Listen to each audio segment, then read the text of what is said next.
Federal Continuity Directive 2, June 13th, 2017. FCD2 outlines requirements and provides checklists and resources to assist federal executive branch departments and agencies in identifying and assessing their essential functions through a risk-based process, and in identifying candidate primary mission essential functions that support the national essential functions. In short, FCD2 provides the implementation protocols for the continuation of government and so much more. Just 4 months later, after getting wind of what Trump was doing, the deep state cabal tried to strike back. The Las Vegas Massacre, October 1st, 2017.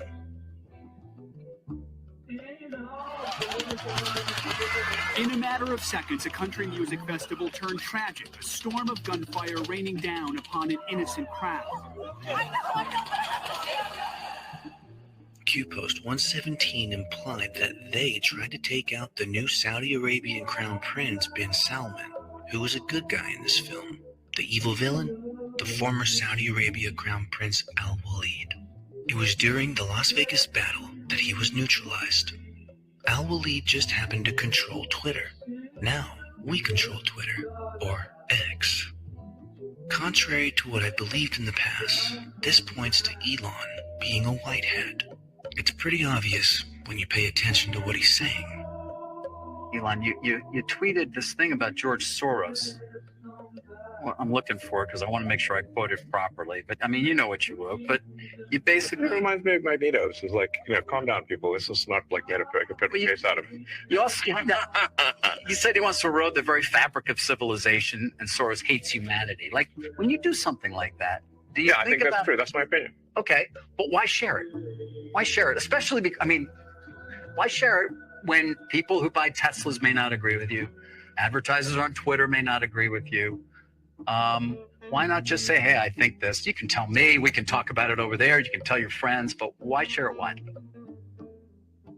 I mean, this is freedom of speech. I'm allowed to say what I want. You absolutely are. But I'm trying to understand why you do, because you have to know it's got a there. It puts you in the middle of the partisan divide in the country. It makes you a lightning rod for criticism. I mean, do you like that?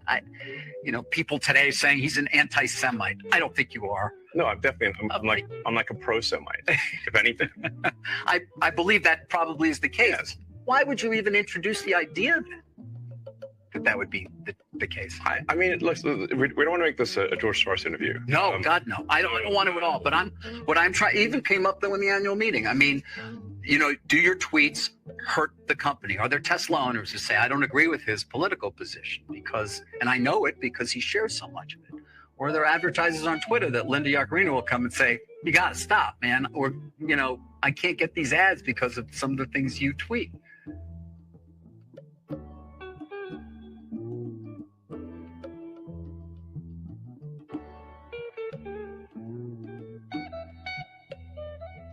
I'm reminded of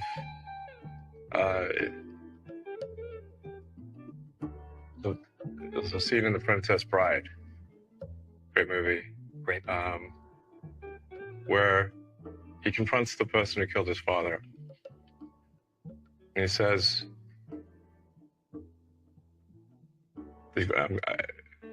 offer me money. Offer me power. I don't care. The Las Vegas Massacre was a key event, as Trump saved bin Salman's life, as intel had shown Prince Al-Walid was planning to assassinate him.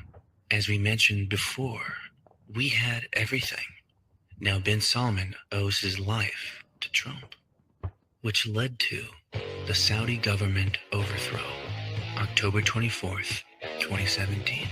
All right, so we begin in Saudi Arabia, where Crown Prince Mohammed bin Salman has detained some of the most high-profile members of the royal family, and that includes former Crown Prince Mohammed bin Nayef, as well as Prince Ahmed bin Abdul Aziz Al Saud, and the younger brother of the Saudi king. It suggests that they have both been accused of treason. The Saudi guards have also arrested one of Mohammed bin Nayef's brothers, They're now likely to be under the threat of life imprisonment or possible execution. Both could have rivaled Prince Mohammed bin Salman to the throne if King Salman died.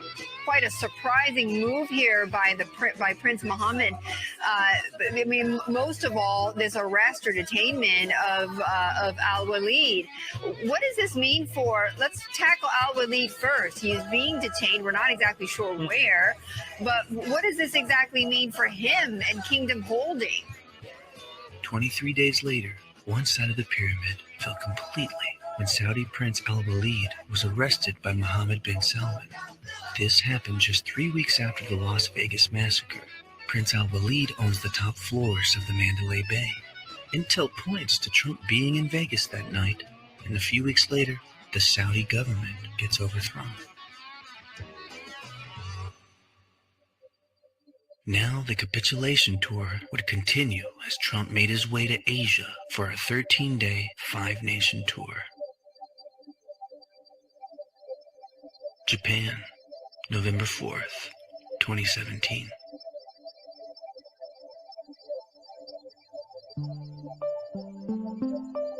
The effect of Trump's visit had the Japanese emperor removed.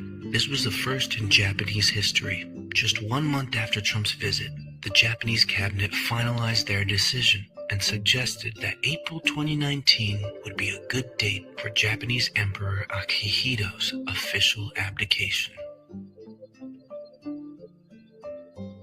A sacred ceremony to mark the transition to a new era for the world's oldest continuous monarchy. With 2 of the 3 mysterious imperial regalia, a sword and a jewel, the emperor gave his final speech. Emperor Akihito was abdicated due to failure of his duties as emperor. And the symbolism of Japan's submission was when they allowed Trump to become the first ever U.S. president to hand out the sumo champion trophy.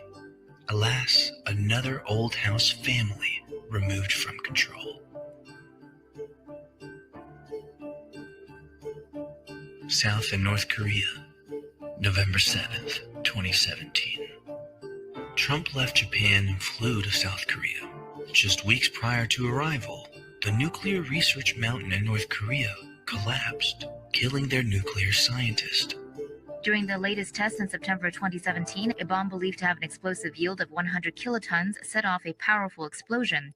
It caused an initial 6.3 magnitude tremor and triggered several more earthquakes in the weeks that followed. Was this to remove the nuclear threat? Was it to intimidate Kim Jong-un? Could it have been both? What Trump said in his speech to the South Korean Assembly pairs well with what happened in North Korea just weeks prior. This is a very different administration than the United States has had in the past. Today, I hope I speak not only for our countries, but for all civilized nations. When I say to the North, do not underestimate us and do not try us. I also have come here to this peninsula to deliver a message directly to the leader of the North Korean dictatorship. The weapons you are acquiring are not making you safer. They are putting your regime in grave danger. Every step you take down this dark path increases the peril you face.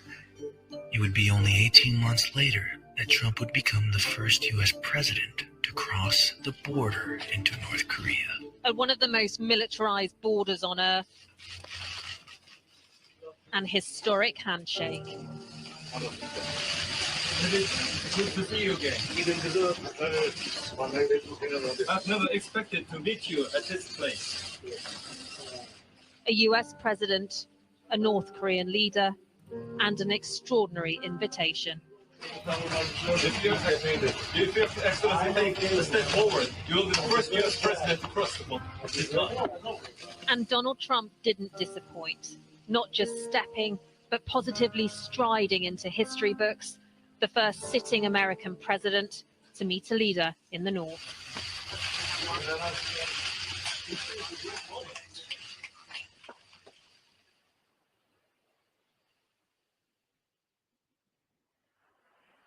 China, November 8th to 10th, 2017.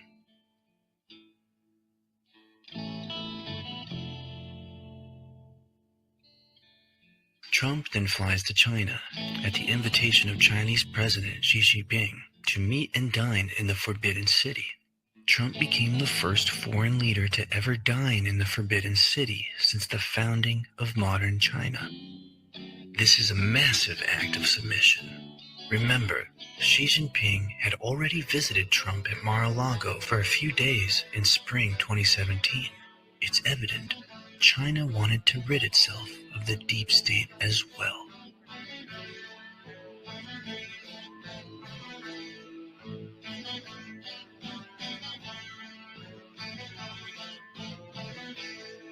Two days later, on November 12th, 2017, Trump visits Vietnam.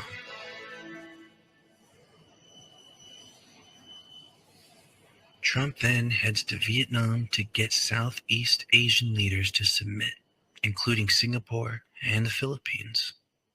Trump is placed in the honor position to the right of the Vietnam leader as proof of submission. At the core of it all, it's about stopping trafficking. Philippines submit. On the Council of Foreign Relations website, Joshua Kurlancic writes on Trump and Philippines president having a bromance. He points to Trump making human rights a low priority in Southeast Asia. Joshua writes, "The Philippine president seems to appreciate a U.S. leader who has made human rights a low priority in Southeast Asia and who thus has mostly ignored any criticism of Duterte's undermining of the rule of law. Indeed, the Trump administration has downplayed human rights in all aspects of U.S. foreign policy, including bilateral meetings with foreign leaders and funding for rights and democracy programs within the U.S. government, among other areas." Trump extended his stay to attend another summit, and this marked the end of the Asia tour. And with no coincidence, the Trump administration executive orders, particularly on human rights violations, appeared just 1 month later. Donald John Trump would declare national emergency with respect to serious human rights abuse and corruption around the world. Before we explore Executive Order 13818, it's best to take a minute to understand what an executive order actually is. Being that only 32% of Americans can accurately name all three branches of government, knowing the importance and meaning of an executive order is imperative, as the coming executive orders of late 2017 and 2018 and beyond are the framework, the blueprint that has allowed monumental action to take place in taking down the deep state.